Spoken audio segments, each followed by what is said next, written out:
Bhagavate Vasudevaya. Om Namo Bhagavate Vasudevaya. Namastê. Capítulo 1. Observando os exércitos no campo de batalha de Kurukshetra. Verso 39, verso 40. Verso 39. Com a destruição da dinastia, a tradição eterna da família extingue-se, e assim o resto da família se envolve em irreligião. Verso 40. Quando a irreligião é preeminente na família, ó Krishna, as mulheres da família se poluem, e da degradação feminina, ó descendente de Vrishni, tem a progenie indesejada. Repetindo. Verso 39. Com a destruição da dinastia, a tradição eterna da família extingue-se, e assim o resto da família se envolve em irreligião. Verso 40. Quando a irreligião é preeminente na família, ó Krishna, as mulheres da família se poluem, e da degradação feminina, ó descendente de Vrishni, vem a progenie indesejada. Namastê.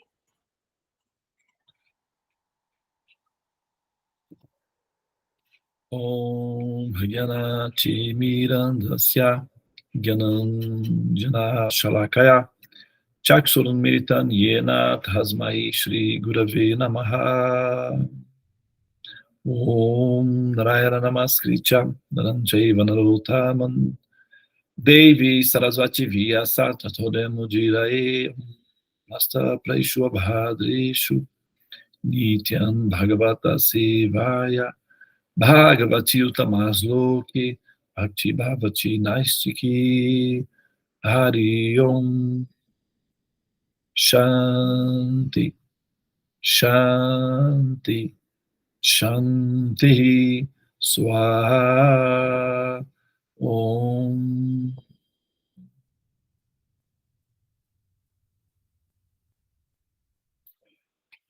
Muito bem. Nós estamos dando sequência aqui nos Gotas Védicas. Nós estamos fazendo o curso da Bhagavad Gita à noite. Ontem, infelizmente, nós não pudemos fazer o curso por conta de um evento, assim, de emergência que exigiu de mim aqui, a minha ausência no curso, mas nós vamos dar sequência hoje normalmente. Agora, aqui nesse capítulo, a gente foi mencionado essa semana, nós mencionamos em diversas ocasiões, o processo que envolve a questão da mulher dentro do contexto, não é, da cultura védica, né? Agora, aqui, novamente, está sendo mencionado esse ponto aí, tá?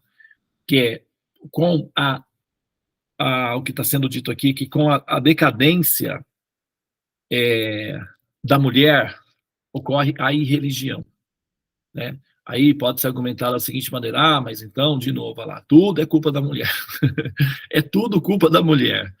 Mas, na verdade, se a gente observar direitinho, essa afirmação, ela é um elogio à mulher, tá? Da seguinte maneira: a religião é uma manifestação a partir da mulher, tá? Por quê? Veja bem, do ponto de vista, quando se fala da cultura védica, quando se fala da religião, é porque aqui é traduzido como religião, né? Então, a gente está acostumado com religião. Tem muitas religiões que são, né, assim, a gente para pensar e olha, e a gente, nós ficamos literalmente desconfiados da religião. Quando nós observamos certos comportamentos humanos em nome da religião, que faz com que nós pensemos que existe sim a possibilidade de que a religião possa ser um instrumento de sofrimento para a humanidade. Tem muitos casos assim. Só que quando nós falamos, quando nós estamos lidando com a cultura védica, o termo apropriado não é religião.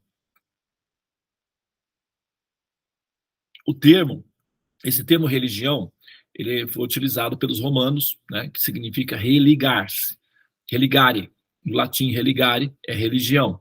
Então, é religação com o Supremo. No caso, o conceito védico para a religião é mais profundo, é mais amplo, é mais complexo, chama-se dharma. Tá? O termo é dharma. E dharma significa uma ocupação natural, um princípio natural. Por exemplo, vou dar um exemplo. A água, né, ela tem um dharma. E aí, se a gente pegar a substância fundamental da água, nós vamos observar que ela molha em qualquer circunstância, no estado sólido, líquido, gasoso, ou tem um quarto estado do elemento água, que foi recentemente identificado pela ciência, mas ela é irrelevante para o nosso contexto pragmático do dia a dia, tá? Isso aí é só mais do ponto de vista de estudos mesmo. Agora, em todas as circunstâncias, a água molha. Então, seja no estado líquido, sólido ou gasoso, a água molha. Então, isso chama-se dharma, tá? A alma, em todas as circunstâncias, qual é o dharma? É o sanatana dharma. Sanatana significa ocupação substancial permanente, né? Então, a alma, ela está sempre servindo. Você pode observar, em qualquer circunstância, absolutamente, em qualquer circunstância, a alma está sempre servindo. É o sanatana dharma da alma. E ela tem duas funções básicas. Uma, em todas as ações, em todos os pensamentos, em todos os momentos históricos que você possa se lembrar de si própria, e também você pode pegar esse exemplo e aplicar para todas as outras almas, sejam elas almas nas formas de vida humana, formas de vida mineral, vegetal ou animal, bactérias, qualquer alma que possa existir e esteja envolvida com a simulação, elas, ao comportarem-se, ao pensarem, ao agir, ao projetarem seus futuros, fazem apenas duas coisas. Todas as ações que você possa imaginar, que você possa se lembrar, que você tenha registrado no seu procedimento de vida, cabem apenas em dois compartimentos. Um, ou você estava tentando ser feliz, ou você estava tentando diminuir a infelicidade. Só isso, nada mais que isso, apenas isso. Qualquer coisa que você tenha feito, qualquer coisa que você tenha pensado, absolutamente todas, vão se encaixar ou nesse ou naquele transistor. São dois transistores, é um sistema analógico, é binário. Ou é isso ou é aquilo, nada mais. O terceiro elemento, que é a consciência, ok? Esse terceiro elemento é que dá o princípio de infinito. Se você tem dois fatores, que é binário, então fica analógico, tá? Os nossos computadores são baseados em códigos binários. Então, apesar de eles serem rápidos, eles são analógicos. Então, estão tentando fazer ele ficar mais rápido. E aí você precisa de quantificações de infinito. Quando você tem o terceiro elemento, aí você tem o infinito, tá? Que você mistura e dá o infinito. Então, isso que eu quero dizer é que todas as funções que nós fazemos, elas são catalogáveis, tá? Elas são algorítmicas, elas são registráveis. Agora, voltando para a questão da mulher, tá? O princípio feminino. O dharma da mulher é o sanatana dharma, que é a característica fundamental, essencial desse ser, é o princípio compaixão. Mas, Devananda, eu conheço algumas pessoas que não têm. Não é assim, tá? Nós estamos falando de um princípio fundamental. Quando você pega uma pedra, um diamante, tá? E você joga o diamante, sei lá, numa latrina, e esse diamante vai ficar completamente impuro do ponto de vista, né, das nossas relações sociais, ele não vai perder a sua característica de ser um diamante. É só limpar que ele volta ao normal. Tá? É assim que os garimpeiros fazem. Então, da mesma forma, o princípio, que é o princípio compaixão, ele é um princípio feminino. Tá? Ele é característico da mulher. Então, a alma, nessa condição, sempre vai manifestar essa característica. Agora, veja bem. Você pega, por exemplo, numa sociedade, você tem dois tipos de componentes numa sociedade. Você tem o homem e a mulher. Aí você tem velhos, crianças, que fazem parte dessas variações de duas funções, homem ou mulher. Então, você olha para o homem e você verifica que ele tem mais massa muscular, ele tem mais robustez, ele tem mais força física. Então, naturalmente, o que esse ser Qual é a função desse ser? Esse ser, ele vai lutar, ele vai sair, ele vai, sabe, enfrentar perigos, ele está adaptado à massa muscular, e a massa muscular tem a ver também com a formação cerebral. O cérebro, nas seus primeiros estágios de evolução, ele vai se comportar de acordo com o corpo. Tá? Você vê que no reino animal, por exemplo, os animais se comportam mais ou menos de acordo com o corpo que eles têm. Então, no desenvolvimento humano, os cérebros também é assim. Então, é muito comum a gente ver que os homens antigos se identificam com um corpo que tem. O ser humano anterior, ou ancestral, sempre se identificou com o corpo. Então, é a força, é o domínio, é a guerra, é biológico esse processo.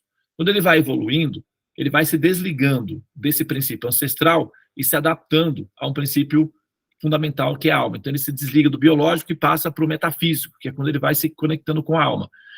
Porém, as mulheres, pela questão biológica, elas sempre ficaram nas entradas das cavernas. Isso foi durante 200 mil anos. Assim, então, existe uma pressão biológica no sistema neurológico do cérebro ancestral. Então, elas sempre permaneceram em casa. E em casa é que realmente a educação se dá.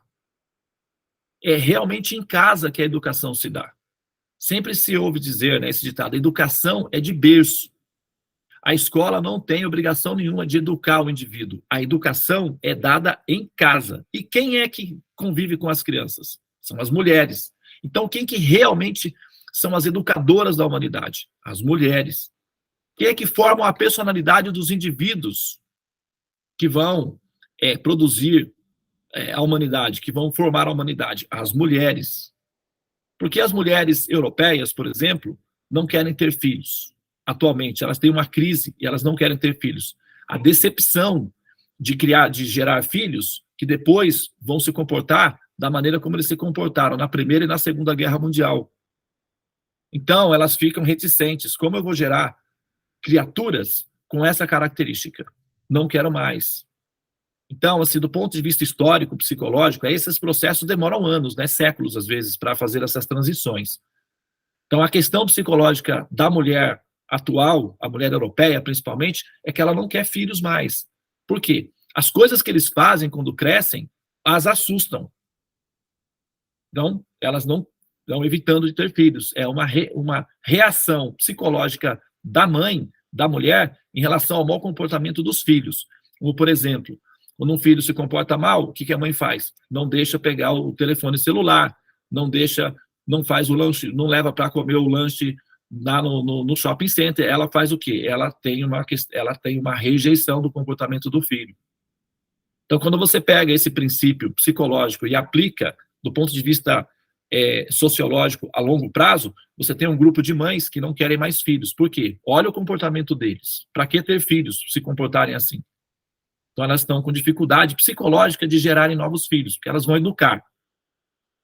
E o tipo de educação que elas são obrigadas a oferecer aos filhos geram monstros, que é o que foi na Segunda Guerra Mundial. Depois da Primeira Guerra Mundial, entrou todos os conceitos de eugenia, os princípios ensinados pelo Darwin de seleção natural, forçaram o sistema de cultura a gerar um tipo de ser humano meio brutal, violento e agressivo. Então, existe uma reação colateral que os úteros estão rejeitando a produção de filhos. Essa região do planeta gera guerreiros perigosos para o mundo todo. Então, as mães, que são aquelas que geram esses seres, estão, devido a essa preocupação com a humanidade, evitando de tê-los, que é a maneira de proteger a humanidade. Eventualmente, isso é muito sutil, mas está na pauta. Envolve na receita que gera um ser com uma psicologia, que no final, o resultado é que o governo, para incentivar essas mulheres a terem filhos, pagam para elas, para que tenham filhos, porque elas não querem mais ter. Outros fatores sociais são envolvidos também, como, por exemplo, a questão dos custos de manutenção de um filho, a questão da emancipação da mulher no trabalho em si. Mas o que acontece é o seguinte: quando a mulher, ela não está mais assim, dedicada ao processo de ensinar ou transmitir valores morais transcendentes, ou educação, cultura para os filhos, o resultado consequente disso daí é que esse ser humano ele vai crescer neurótico, paranoico, assustado, confuso, deprimido, tendência ao suicídio, intolerância às adversidades da vida. Isso é um fenômeno que atualmente a psicologia está estudando. A característica do homem moderno. Um dos principais filósofos na atualidade, que é mencionado pelos acadêmicos com muita frequência, chama-se Zygmunt Bauman. E ele desenvolveu um conceito de sociedade líquida, família líquida, humor líquido, pessoa líquida, ser humano líquido. Tudo está diluído em liquidez. Então, quando o verso está informando aqui, deixa eu só ver, falar informar, tá? Tenho 3 minutos ainda. Então, o verso, como o verso está sendo colocado aqui, ele está explicando que com a decadência da mulher, e a decadência não se diz apenas necessariamente em relação ao comportamento erótico ou sexual da mulher. Sempre que a gente pensa em decadência, a gente vai para essa direção, né? Que é uma direção que fica muito marcante, fica muito chamativo, chama muita atenção. Mas esse não é o único meio de decadência. É a indiferença em relação a formar o ser humano, a educar o ser humano, é um princípio de decadência. Então, o que a gente vê que, com o resultado dos processos da irreligião no sentido, e aí não é culpa do ser humano, tem isso, a religião também tem responsabilidade nisso, porque na medida em que ela se apresenta, ou ela faz uma propaganda ruim ou negativa de Deus, então as pessoas que seguem as religiões se desanimam, ou se distanciam de Deus, ou se desinteressam de Deus como consequência do tipo ou da maneira como a religião é ensinada. Então aí os seres humanos também só estão refletindo a condição de como essa religião é apresentada, ou esse sistema é apresentado, ou essa proposta de Deus é apresentada, mas acontece que quando há um desinteresse no assunto transcendente, o ser humano local, ou seja, os filhos, que são os próximos que vão formar a sociedade, crescem inseguros, instáveis e paranoicos. Né? Hoje em dia, por exemplo, com o desenvolvimento da emancipação feminina, elas vão ao trabalho, elas, né, têm que lutar pela vida, etc. Então, o que acontece? Os filhos ficam sendo educados pela escola, né, ou pela, né, ou seja, ou pela televisão, pela mídia. A escola não tem responsabilidade de formar o caráter do indivíduo. Entende? Então, os professores, eles vão ter uma tendência que é não se envolver emocionalmente com os alunos. Então, eles não desenvolvem caráter. O resultado, você veja, por exemplo, essa questão dos jovens entrarem nas escolas e atirarem nas pessoas. Tem um ditado que fala assim, um ditado africano, acho que é um ditado que diz assim: se você não acolhe as suas crianças, os seus filhos, quando eles são pequenos, quando eles crescerem, eles vão atirar fogo na casa para serem vistos. Então, veja o resultado consequente desse desânimo, desse desinteresse das famílias, ou principalmente das mães, das mulheres, em termos de abraçar e acolher o Dharma, de educar formalmente, moralmente, os seus filhos. Eles estão entrando nas escolas e atirando nas pessoas. É um resultado consequente da desarticulação do princípio feminino na relação da educação das crianças, porque eles crescem sem parâmetro, eles crescem fazendo tudo o que podem, acreditando que são superdeuses. Não existe uma mãe ali, sabe, com uma varinha na mão. Ninguém quer assumir esse risco. As pessoas estão, sabe, com a ideia de serem amigas ou pais amigos. Os filhos não têm mais, muitas vezes, eu conheço muitos casos, estou falando porque eu convivo com muitas pessoas, o sistema de educação visando a possibilidade de que esses filhos sejam maduros e a relação com eles, como se eles fossem maduros, não está dando tão certo, e o resultado que nós estamos vendo é que o índice de suicídio e depressão entre eles aumenta, e eventualmente eles fazem essas loucuras, que é uma coisa moderna.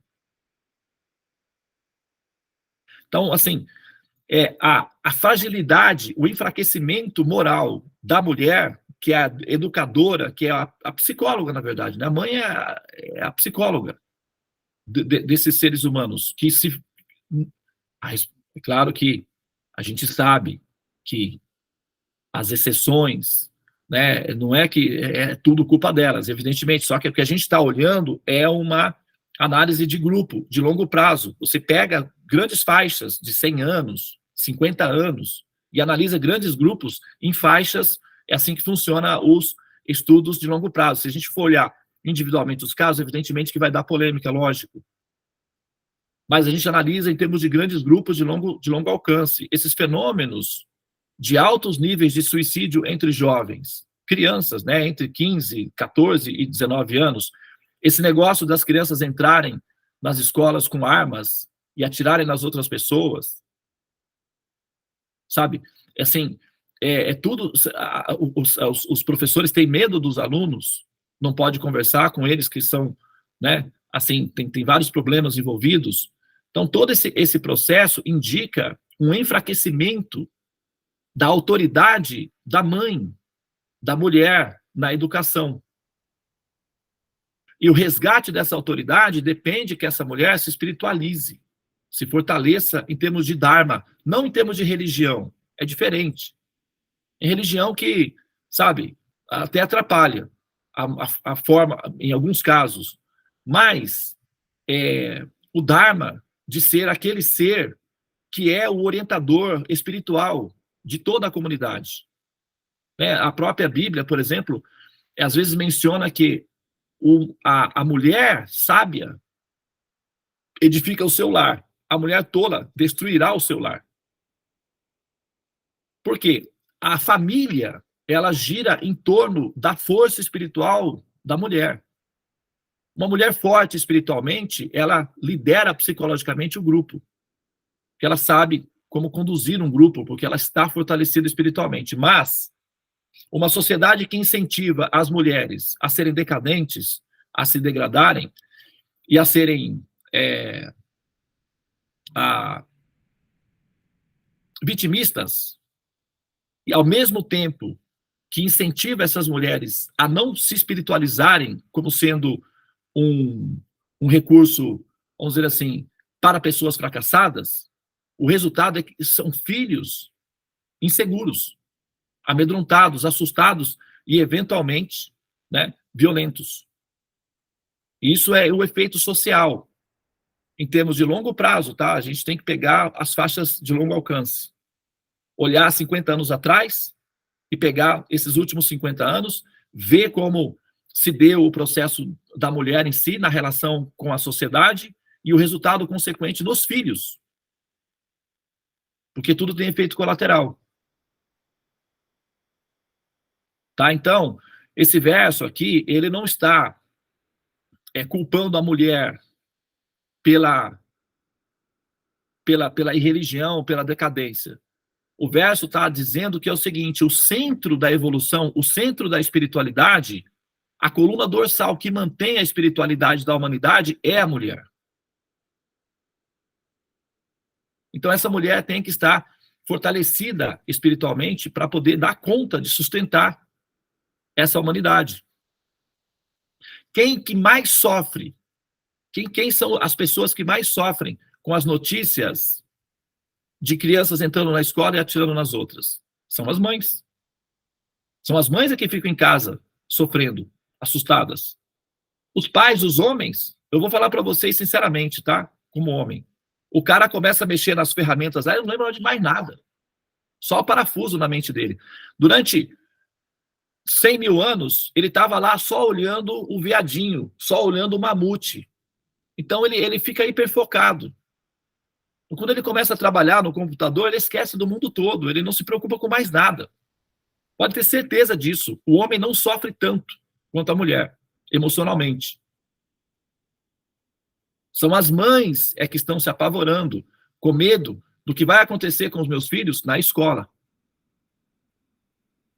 E o efeito colateral é que, como está havendo um desinteresse na espiritualidade, no cultivo do conhecimento, na evolução, o resultado é que os filhos estão ficando cada vez mais, e quanto a massa popular, a grande massa, não tem educação espiritual, a grande massa de crianças vem sem preparo psicológico. Então, aquelas mulheres que são conscientes, que são mais evoluídas, elas devem assumir algum nível de responsabilidade para ensinar às outras mulheres o caminho do Dharma, para que elas se fortaleçam, e assim isso vá se reverberando na sociedade como um todo, e as crianças cresçam saudáveis, bem orientadas psicologicamente. Não resolve o problema da humanidade? Certamente, sabe, não é uma coisa que se faz de uma hora para outra. Porém, é evidente que o caminho é esse. Quem é que educa os seres humanos? São as mães em casa. Então, a sociedade inteira depende das mães, educadoras. Para que elas sejam educadoras de sucesso, elas precisam ter força espiritual, conhecimento. É isso que esse verso está querendo dizer, tá? Esse verso não está querendo dizer que as mulheres são responsáveis pela decadência da religião. Só está querendo dizer que elas são o sustentáculo, a coluna dorsal que sustenta a moralidade e a saúde mental da humanidade. Então, vamos focar nesse ponto aí, né? Porque, pelo menos para nosso entendimento, tem que ficar válido. Tá bem? Muito bem, pessoal, vamos então finalizar, né, aqui. Quero aproveitar para agradecer a todos né, essa energia, essa presença aqui no nosso sadhana, para nos fortalecer. Nós nos fortalecemos uns aos outros. Amanhã, Tula, se lembra de eu dar um recado a respeito da Ana Célia,